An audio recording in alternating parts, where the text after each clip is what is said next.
പ്രിയമുള്ള പ്രേക്ഷകരെ, നാം ഇവിടെ ചർച്ച ചെയ്യുന്നത് വാരഫലമാകുന്നു. നിങ്ങളുടെ ഈ ആഴ്ച എന്ന ജ്യോതിഷ വിഷയമാകുന്നു. നിങ്ങളുടെ ഈ വാരത്തിൽ നാം ചർച്ച ചെയ്യുന്നത് 1200 മേടം 10 മുതൽ 17 തീയതി വരെയുള്ള 2025 ഏപ്രിൽ മാസം 23 തീയതി ബുധനാഴ്ച മുതൽ ഏപ്രിൽ 30 തീയതി വരെയുള്ള ഒരു വാരക്കാലത്തെ ശുഭാശുഭ ഫലങ്ങളാണ്. ഓരോ രാശിക്കാർക്കും മേടം മുതൽ മീനം വരെയുള്ള 12 രാശിക്കാരുടെയും ശുഭാശുഭ ഫലങ്ങളാണ് നാം ചർച്ച ചെയ്യുന്നത്. നമ്മൾ മനസ്സിലാക്കണം, മേടം 10 തീയതിയാണ് സൂര്യൻ അത്യുച്ചത്തിൽ മേടത്തിൽ നിൽക്കുന്നത്. സൂര്യൻ്റെ ഏറ്റവും ഉയർന്ന പൊസിഷനാകുന്നു, എക്സാൾട്ടഡ് പോയിന്റ് ആകുന്നു മേടം 10. എല്ലാ ഗ്രഹങ്ങൾക്കും ഉച്ചസ്ഥിതിയും നീചസ്ഥിതിയുമുണ്ട്. മേടം മാസം 1 തീയതി മുതലാണ് സൂര്യൻ ഉച്ചരാശിയിലേക്ക് മേടൻ രാശിയിലേക്ക് പ്രവേശിക്കുന്നത്. അത് മേടം 10 ആകുന്നു. 10-ാം ഉദയം എന്ന് നാം അറിയപ്പെടുന്ന ഏറ്റവും ശക്തമായ സൂര്യൻ്റെ സാന്നിധ്യമുള്ള ദിനം. എന്തിനാണ് സൂര്യനത്ര പ്രാധാന്യം ജ്യോതിഷ് ചക്രത്തിൽ കൽപ്പിക്കുന്നതെന്ന് നിങ്ങൾക്കറിയാം. കാരണം സൂര്യനാകുന്നു ആത്മപ്രഭാവം, പൗരുഷം, വ്യക്തിത്വം. സൂര്യനെ ആശ്രയിച്ചാണ് മറ്റെല്ലാ ഗ്രഹങ്ങളും മുന്നോട്ട് നീങ്ങുന്നത്. ആദ്യമായി നാം ചർച്ച ചെയ്യുന്നത് മേടം രാശിക്കാരുടെ ശുഭാശുഭ ഫലങ്ങളാകുന്നു.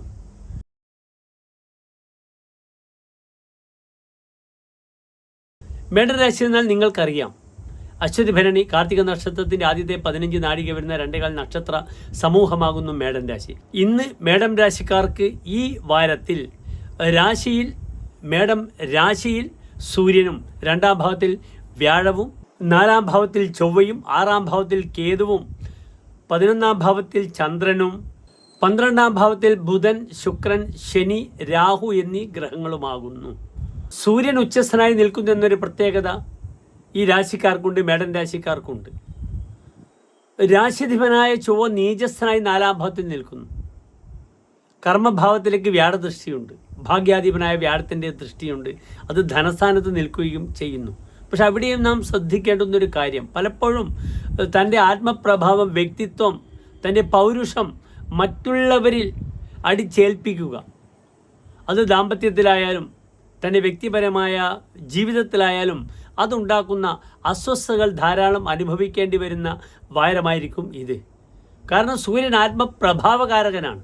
തനുസ്തോർവിസ് തുങ്കയഷ്ടം വിധത്തെ താനൊരു ഉയർന്ന വടിയെപ്പോലെ ആചരിക്കുമെന്നാണ് ഫലം പറഞ്ഞിരിക്കുന്നത്. അതിനാൽ പലപ്പോഴും തൻ്റെ വ്യക്തിത്വം വളരെയധികം സ്ഥാപിക്കുവാനുള്ളൊരു വ്യഗ്രത, ആ വ്യഗ്രത തൻ്റെ ദാമ്പത്യത്തിലും തൻ്റെ സന്താന വിഷയങ്ങളിലും തൻ്റെ വ്യക്തിപരമായ വിഷയങ്ങളിലും ഒക്കെ തന്നെ പ്രതിഫലിക്കും ദോഷകരമായി. അത് പ്രത്യേകിച്ച് മേടൻ രാശിക്കാർ ശ്രദ്ധിക്കേണ്ടതാണ്. കോംപ്രമൈസ് അതായിരിക്കും മേടൻ രാശിക്കാർക്ക് ഈ വാരം വളരെയധികം നല്ലത്. കാരണം രാശ്യധിപനായ ചൊവ്വ ദുർബലനാണ്, ആ ചൊവ്വയ്ക്ക് ബലമില്ല. അതിനാൽ വളരെയധികം ആത്മനിയന്ത്രണം പാലിച്ച് ഓരോ കാര്യങ്ങളും മുന്നോട്ട് നയിക്കുന്നത് നല്ലതായിരിക്കും മേടം രാശിക്കാർക്ക്. ഭൂമി വിൽക്കാൻ വളരെ അനുകൂലമായ സമയമാണ്. ഞാൻ കഴിഞ്ഞ വാരാന്ത്യത്തിലും സൂചിപ്പിച്ചിരുന്നു, ഭൂമി വിൽക്കാൻ ആഗ്രഹിക്കുന്നവർ നിർബന്ധമായും വരാഹമൂർത്തി ക്ഷേത്രത്തിൽ പോയി ചൊവ്വാഴ്ച വരാഹമൂർത്തി പൂജ, ഭൂമി പൂജ ചെയ്യുക. മണ്ണെടുത്ത് ക്ഷേത്രങ്ങളിൽ പോയി, വരാഹമൂർത്തി സാന്നിധ്യമുള്ള അമ്പലങ്ങളിൽ പോയി ഭൂമി പൂജ ചെയ്ത് അത് വീണ്ടും തിരിച്ച് നിക്ഷേപിക്കുക. പെട്ടെന്ന് തന്നെ ഭൂമി വിൽപ്പന അനുകൂലമായി വരുന്ന വാരമാണ്. ഭൂമിയുടെ ലാഭവും കാണുന്നു. ഒരു ഭൂമി വിറ്റ് മറ്റൊരു ഭൂമി ലഭിക്കുക എന്ന ഒരു ദൈവാധീനവും ഈ വിഷയത്തിലേക്കുണ്ട്. കാരണം ഭൂമിയെപ്പറ്റി ചിന്തിക്കേണ്ടുന്ന ഗ്രഹം ചന്ദ്രൻ ലാഭസ്ഥാനത്ത് 11-ാം ഭാവത്തിൽ നിൽക്കുന്നു. ആ വിഷയമൊക്കെ പ്രായേണ മേടം രാശിക്കാരെ സംബന്ധിച്ചിടത്തോളം വളരെ അനുകൂലമാണ്. പിന്നെ മറ്റൊരു പ്രധാനപ്പെട്ട വിഷയം ഈ വാരത്തിൽ സന്താനങ്ങളുടെ പ്രോസ്പിരിറ്റി, അവരുടെ പഠനം, അവരുടെ വിദ്യാഭ്യാസ വായ്പ, അവർ പഠനവുമായി ബന്ധപ്പെടുന്ന യാത്ര, ഇതിനൊക്കെ മേടൻ രാശിക്കാർക്ക് വളരെ അനുകൂലമായ സമയമാകുന്നു. ഇവിടെ സന്താന സ്ഥാനത്തേക്ക് ചന്ദ്രദൃഷ്ടിയുണ്ട്. മറ്റൊരു പ്രധാനപ്പെട്ട വിഷയം, സന്താനപതിയായ സൂര്യനാണ് ഉച്ചത്തിൽ നിൽക്കുന്നത്. അതിനാൽ സന്താന സൗഭാഗ്യം ലഭിക്കുന്നു. സന്താന ശ്രേയസ്സിനായി ആഗ്രഹിക്കുന്നവർക്ക്, പുതിയ സന്താനങ്ങൾ ലഭിക്കാൻ ആഗ്രഹിക്കുന്നവർക്ക്, അല്ലെങ്കിൽ തങ്ങളുടെ മക്കൾക്ക് കുഞ്ഞിക്കാലുകൾ കാണാൻ ആഗ്രഹിക്കുന്ന മുത്തശ്ശനും മുത്തശ്ശിക്കും ഒക്കെ തന്നെ ഈ വാരം വളരെ പ്രയോജനകരമാണ്. കാരണം 11-ാം ഭാവത്തിൽ നിൽക്കുന്ന ചന്ദ്രൻ നിജാത്മജാഹ, തൻ്റെ മക്കൾ എന്ന ഭാവത്തെ സൂചിപ്പിക്കുന്നു. അതിനാൽ സന്താന വിഷയത്തേക്ക് വളരെ അനുകൂലമായ സമയമാകുന്നു. കർമ്മമേഖലയിലേക്ക് വ്യാഴത്തിൻ്റെ ഭാഗ്യാധിപനായ വ്യാഴത്തിൻ്റെ ദൃഷ്ടിയുണ്ട്. അതിനാൽ മേടൻ രാശിക്കാർക്ക് ഇന്ന് കർമ്മപതി തൊഴിലിനെ ചിന്തിക്കേണ്ടുന്ന ഗ്രഹം നിൽക്കുന്നത് ദുർബലമായി 12-ലാണ്. കർമ്മമേഖല നല്ലതാണെങ്കിലും പലപ്പോഴും തൻ്റെ കീഴ്ജീവനക്കാർ, തൻ്റെ ഭൃത്യജനങ്ങൾ, തൊഴിലാളികളായാലും സബോർഡിനേറ്റ് ആയാലും തന്നെ സല്യൂട്ട് ചെയ്യേണ്ട ആളുകളായാലും അവർക്ക് അപ്രിയമില്ലാതെ നോക്കണം മേടൻ രാശിക്കാർ. പലപ്പോഴും ഇതിൻ്റെ തീരുമാനങ്ങൾ അതാണ് ഞാൻ പറഞ്ഞത്.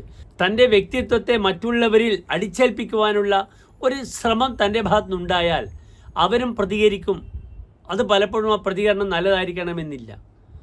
കഴിഞ്ഞ ദിവസം വളരെ ഞെട്ടിപ്പിക്കുന്ന ഒരു വാർത്ത നിങ്ങൾ കേട്ടിരിക്കും. കോട്ടയത്ത് ഒരു വലിയ ധനാഢ്യനും ഭാര്യയും കൊല്ലപ്പെട്ടു. അതിൻ്റെ പിറകെ അന്വേഷിച്ച് നോക്കുമ്പോൾ ആ വീട്ടിലെ പിരിച്ചുവിട്ട ബംഗാളി തൊഴിലാളിയാണ് അതിൻ്റെ പിറകിലെന്ന് അറിയാൻ കഴിഞ്ഞു. അതിനാൽ തൊഴിലാളികൾ പ്രകോപിതരാകുന്ന വാരമാകുന്നു ഇത്. വളരെയധികം ശ്രദ്ധിക്കുക. അനിഷ്ടങ്ങൾ തൊഴിലാളികളെ കൊണ്ട് മേടൻ രാശിക്കാർക്കുണ്ടാകും. ആ രാശിയുടെ ഫലം അങ്ങനെ തന്നെയാണ്. ഭൃത്യാപത്യകളത്ര ഭ്രസനമപി പ്രാപ്നോതിജ വ്യ അംഗതാം. ഭൃത്യന്മാരുടെ അടുത്ത് നിന്ന്, ഭാര്യയുടെ അടുത്ത് നിന്ന്, ഭാര്യക്കാണെങ്കിൽ ഭർത്താവിൻ്റെ അടുത്തു നിന്ന്, ഭർത്താവിനാണെങ്കിൽ ഭാര്യയുടെ അടുത്തു നിന്നും ഭർസനം, പലപ്പോഴും അപമാനം നേരിടേണ്ടി വരും.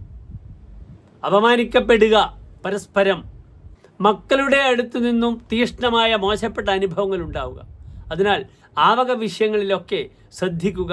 അവരുടെ വിദ്യാഭ്യാസം, അവരുടെ യാത്ര, അവരുടെ വിവാഹാദി വിഷയങ്ങൾ, ഇതിനൊക്കെ തന്നെ മേടൻ രാശിക്കാർ തയ്യാറാവുക. ധനം എങ്ങനെയെങ്കിലും വന്നുകൊള്ളും. കാരണം ആഡംബരത്തിന് ധാരാളം ധനം ചെലവഴിക്കേണ്ട സമയമാണ്. വീട്ടിൽ സ്വർണവും ധനവും സൂക്ഷിക്കുന്നവർ ശ്രദ്ധിക്കണം. ഭൃത്യന്മാർ തങ്ങളുടെ കാശ് മോഷ്ടിച്ചു കൊണ്ടുപോകുന്ന സമയവും കൂടിയാണ്. അതിനാൽ എപ്പോഴും ധനപരമായ വിഷയത്തിൽ ജാഗ്രത പാലിക്കുക. ആഭരണങ്ങൾ, സ്വർണം, ഡയമണ്ട് ഇതൊക്കെ സ്ഥാനചലനം, സ്ഥാനമോശം സംഭവിക്കുന്ന സമയമാകുന്നു. ശാരീരികമായി പാദങ്ങൾക്കുണ്ടാകുന്ന ദൗർബല്യങ്ങൾ ശ്രദ്ധിക്കണം. ജലത്തിലൂടെ ഉണ്ടാകുന്ന അപകടങ്ങൾ, തെന്നി വീഴൽ മുതലായവ ശ്രദ്ധിക്കുക. കാൽമുട്ടുകൾക്ക് ബലക്കുറവ് വരുന്ന വാരവും കൂടെയാണ്. ഏതായാലും ഇവിടെ മേടൻ രാശിക്കാർ പരിഹാരമായി നിർബന്ധമായും ചൊവ്വാഴ്ച ഭദ്രകാളി ക്ഷേത്രത്തിൽ രക്തപുഷ്പാഞ്ജലി, കടുംപായസം വഴിപാട് ചെയ്യുക. കർമ്മ തടസ്സം മാറിക്കിട്ടാൻ കർമ്മമുട്ടി ചെയ്യുക നാളികേരം കൊണ്ട്. അപ്രകാരം തന്നെ എന്ത് ചെയ്യണം? ശത്രുസംഹാര കുരുതി പുഷ്പാഞ്ജലിയും ചെയ്യുക. ദാമ്പത്യത്തിലുള്ള ഐക്യത്തിന് ഭാര്യാഭർത്താക്കന്മാർ തമ്മിൽ ഐക്യമത്യ അർച്ചന ചെയ്യുന്നത് വളരെ ഗുണകരമായിരിക്കും ഈ വെള്ളിയാഴ്ച തന്നെ. പ്രിയമുള്ള പ്രേക്ഷകരെ, അടുത്തതായി നാം ചർച്ച ചെയ്യുന്നത് ഇടവൻ രാശിക്കാരുടെ ഈ വാരത്തെ ശുഭാശുഭ ഫലങ്ങളാണ്.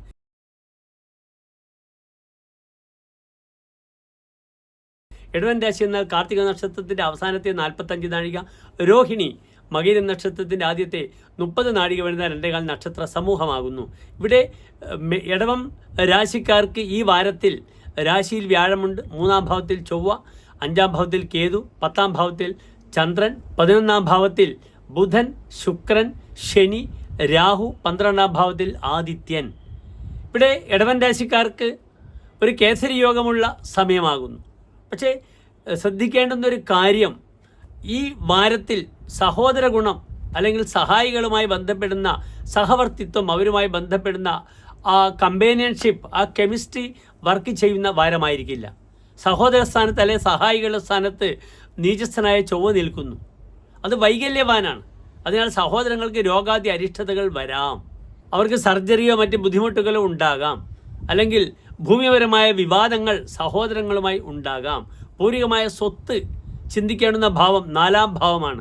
ആ 4-ാം ഭാവാധിപനായ സൂര്യനാണ് അങ്ങേയറ്റം ദുർബലമായി 12-ാം ഭാവത്തിൽ നിൽക്കുന്നത്.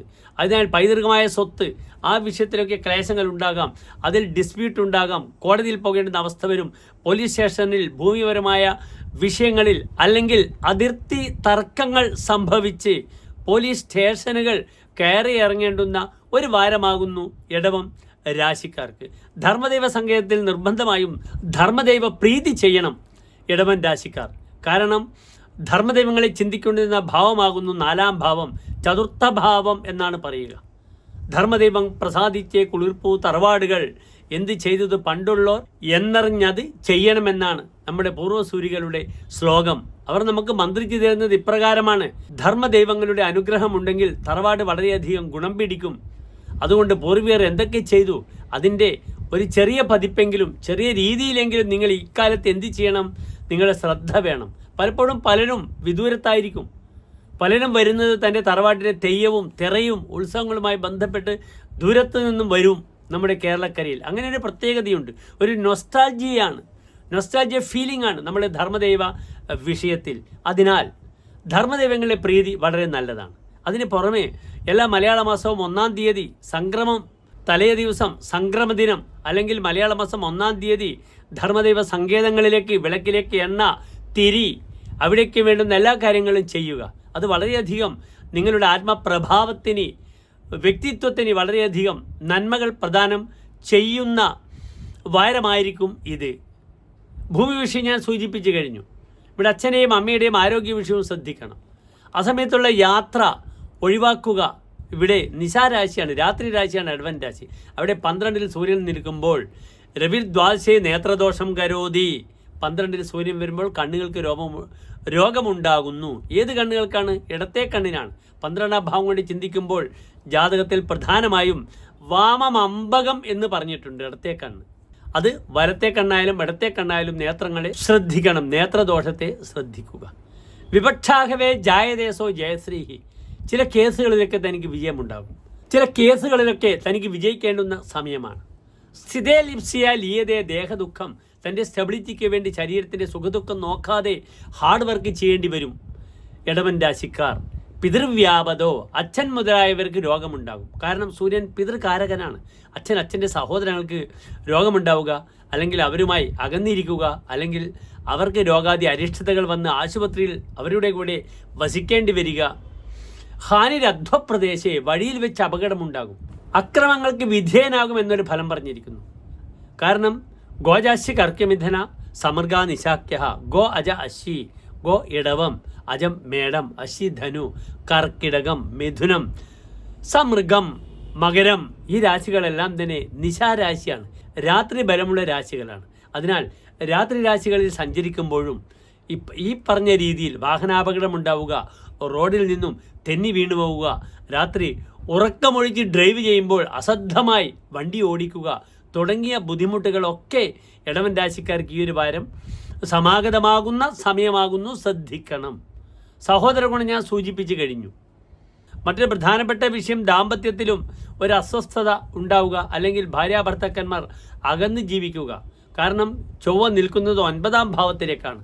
അതിനാൽ പലപ്പോഴും സന്യസിക്കുന്ന അവസ്ഥ, എന്നാൽ husband and wife partially separated, അങ്ങനെയുള്ള അവസ്ഥ ഉണ്ടാകാം. പിന്നെ മറ്റൊരു പ്രധാനപ്പെട്ട വിഷയം, തനിക്ക് മനസ്സിന് താല്പര്യമില്ലാതെ വ്രതങ്ങളോ ഉപവാസങ്ങളോ അല്ലെങ്കിൽ തീർത്ഥയാത്രക്കൊക്കെ പോയിട്ട് പരിഹസിക്കപ്പെടും മറ്റുള്ളവരാൽ. അതിനാൽ മനസ്സിന് ഇഷ്ടമുണ്ടെങ്കിൽ മാത്രം തീർത്ഥയാത്രയിലൊക്കെ പങ്കെടുക്കുക, അല്ലെങ്കിൽ അന്യരുടെ അപഹാസ്യത്തിന് പാത്രമാകുന്നൊരവസ്ഥ സംജാതമാകുന്നതാണ്. കർമ്മമേഖലയിൽ ഒരു തടസ്സവുമില്ലാത്ത വാരമാണ്. കർമാധിപനായ ഗ്രഹം ശനി വളരെ ബലവാനായി 11-ാം ഭാവത്തിലുണ്ട്. പുതിയ ചില ഉത്തരവാദിത്തങ്ങൾ, ആനുകൂല്യങ്ങൾ ജോലി പ്രദേശത്ത് കർമ്മമേഖലയിൽ ലഭിക്കുന്ന സമയമാണ്. കാരണം ഇവിടെ സഹായപതിയായ ചന്ദ്രൻ കർമ്മസ്ഥാനത്ത് നിൽക്കുന്നു. ബന്ധുക്കളുമായുള്ള സൗഭാഗ്യങ്ങൾ ഉണ്ടാകും. വിവാഹകാര്യങ്ങൾക്ക് തീരുമാനങ്ങൾ ഉണ്ടാകാം. കാരണം ശുക്രൻ 11-ൽ നിൽക്കുന്നു. ഭാര്യാലാഭം, യുവതിക്ക് യുവാവിൻ്റെ ഭാഗ്യം ലഭിക്കുക, അല്ലെങ്കിൽ യുവാവിന് യുവതിയുടെ ഭാഗ്യം ലഭിക്കുക, ഇങ്ങനെയുള്ള നല്ല ചില കാര്യങ്ങളൊക്കെ സംഭവിക്കുന്ന വാരമാകുന്നു. സുഖം ബാന്ധവേഭ്യ കഘേ ധർമ്മകർമ്മ സമുദ്രാംഗജേ ശം നരേശാദിദോപി. 10-ൽ ചന്ദ്രൻ നിൽക്കുമ്പോൾ ബന്ധുക്കളിൽ നിന്നും വളരെയധികം സുഖങ്ങൾ ലഭിക്കുമെന്നാണ് പറഞ്ഞിരിക്കുന്നത്. രാജാവ് മുതലായ അധികാരികളിൽ നിന്നും തനിക്ക് നല്ല ഗുണപരമായ അവസ്ഥ ഉണ്ടാകുന്നു. നവീൻ അങ്കന വൈഭവേ സുപ്രിയത്വം. വീട്ടിൽ പുതിയ സ്ത്രീ വരുമെന്നാണ്. അല്ലെങ്കിൽ ചിലർക്ക് പുത്തൻ സൗഹൃദങ്ങൾ ഉണ്ടാകാം, നല്ല സ്ത്രീകൾ വരാം അവരുടെ ലൈഫിലേക്ക്. അത് അവരോട് വളരെയധികം പ്രിയത്വം, താല്പര്യമൊക്കെ, രതി ഒക്കെ തോന്നുന്ന സമയമായിരിക്കും. പുരോജാതകെ സൗഖ്യം അല്പം കരോതി. ആദ്യ സന്താനത്തിനോടുള്ള അസ്വസ്ഥത പല രീതിയിൽ വരുമെന്നാണ് പറഞ്ഞിരിക്കുന്നത്. അതിനാൽ സന്താന വിഷയത്തിലും കുറച്ചുകൂടി ജാഗ്രത പാലിക്കണം. ഇവിടെ പ്രധാനമായും പരിഹാരമായി ധർമ്മദൈവ സങ്കേതത്തിൽ പ്രീതി ചെയ്യുക, അതാണ് ഏറ്റവും നല്ല പരിഹാരം. അച്ഛൻ രോഗിയാണെങ്കിൽ അച്ഛൻ്റെ പേരിൽ മൃത്യുഞ്ജയ ഹോമമോ മൃത്യുഞ്ജയ പുഷ്പാഞ്ജലി വഴിപാടായി ചെയ്യുക. ഇങ്ങനെ ചെറിയ ചെറിയ വഴിപാടുകൾ ചെയ്ത് ദോഷത്തിൽ നിന്നും മോചനം നേടുക. ഭാര്യാഭർത്താക്കന്മാരുടെ ദാമ്പത്യ ശ്രേയസ്സിനായി ഐക്യമത്യ അർച്ചന ചെയ്യണം ഇടവം രാശിക്കാർ. അടുത്തതായി നാം ചർച്ച ചെയ്യുന്നു മിഥുനൻ രാശിക്കാരുടെ ഈ ഒരു വാരത്തെ ശുഭാശുഭ ഫലങ്ങളാണ്.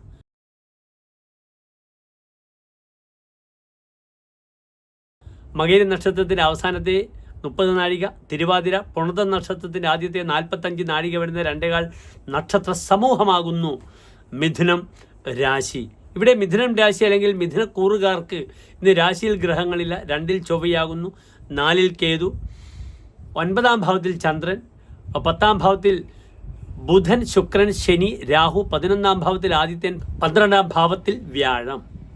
ഇവിടെ മിഥുനം രാശിക്കാർക്ക് ഒരു കാര്യം ശ്രദ്ധിക്കുക, ധനസ്ഥാനത്ത് ചൊവ്വയുണ്ട്, അത് വാക്സ്ഥാനം കൂടിയാകുന്നു.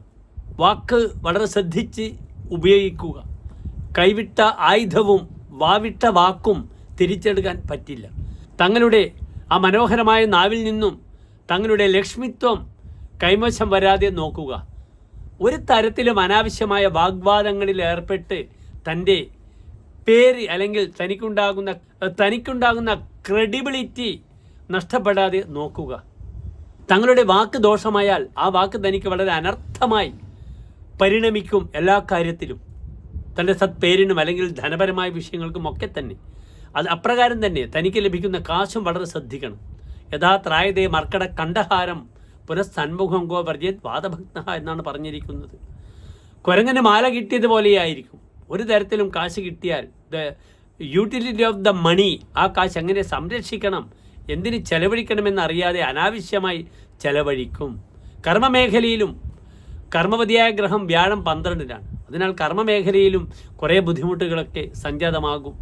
സ്വതവേ മിഥുനം രാശിക്കാർക്ക് 12-ലാകുന്നു വ്യാഴം ഒരു വർഷക്കാലമായിട്ട്. ആ വ്യാഴം മെയ് 15-ന് മാറുകയാണ് മിഥുനം രാശിയിലേക്ക്. അത് ജന്മവ്യാഴമാണ്. ജന്മവ്യാഴവും അത്ര ഗുണമല്ല. എങ്കിലും 12-ലെ വ്യാഴത്തിനെക്കാട്ടും കുറച്ചും കൂടി സമാധാനം ജന്മവ്യാഴക്കാർക്ക് ലഭിക്കുന്നതാണ്. അതിലും പുണർദം നക്ഷത്രക്കാർ, മിഥുനം രാശിയിലെ പുണർദം നക്ഷത്രക്കാരാണ് കൂടുതൽ ശ്രദ്ധിക്കേണ്ടത്.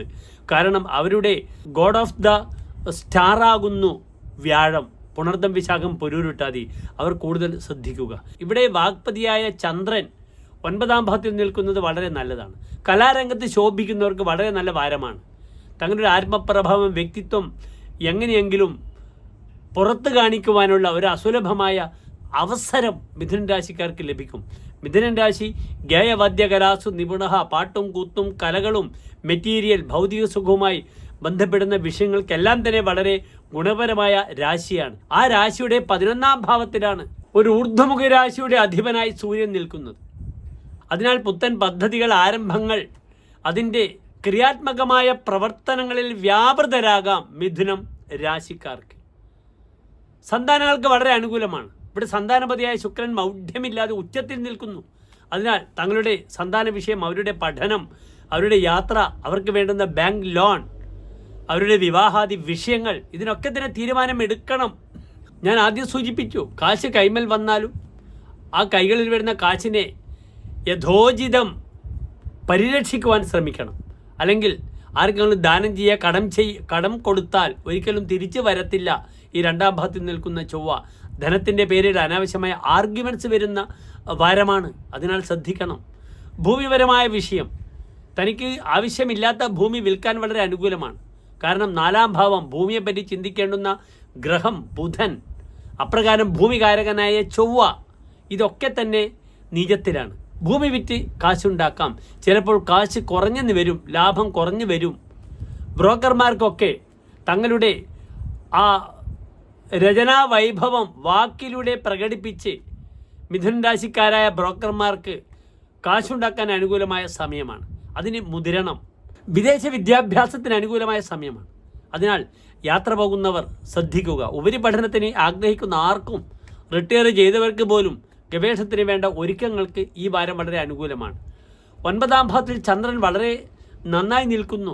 സൗഭാഗ്യാത്മജ മിത്രബന്ധു ധനഭാഗ് ധർമ്മസ്ഥിതേ ശീതകോ.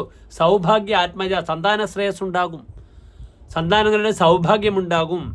മിത്രബന്ധു ധനഭാഗ്, പുതിയ ബന്ധുക്കളുണ്ടാകും. ചില നൂതനമായ ധനാഗമ മാർഗങ്ങളുണ്ടാകാം.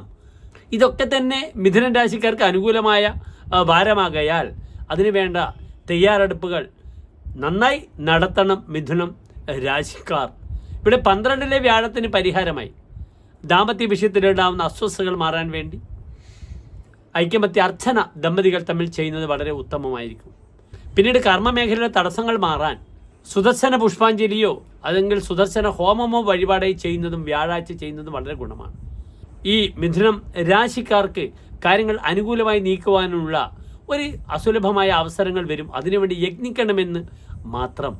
മടിപിടിച്ചിരിക്കാതെ മുന്നോട്ട് നീങ്ങുക. ഉദ്യമേനഹി സിദ്ധന്തി കാര്യാണി ന മനോരഥേഹി എന്നാണ് ഫലം പറഞ്ഞിരിക്കുന്നത്. ഉത്സാഹത്തിലൂടെയാണ് എല്ലാം നേടുവാൻ കഴിയുക. ആ ഒരു കാര്യം ഓർത്താൽ മിഥുനൻ രാശിക്കാർക്ക് വളരെ അനുകൂലമായ വാരമാകുന്നു. നന്ദി, നമസ്കാരം.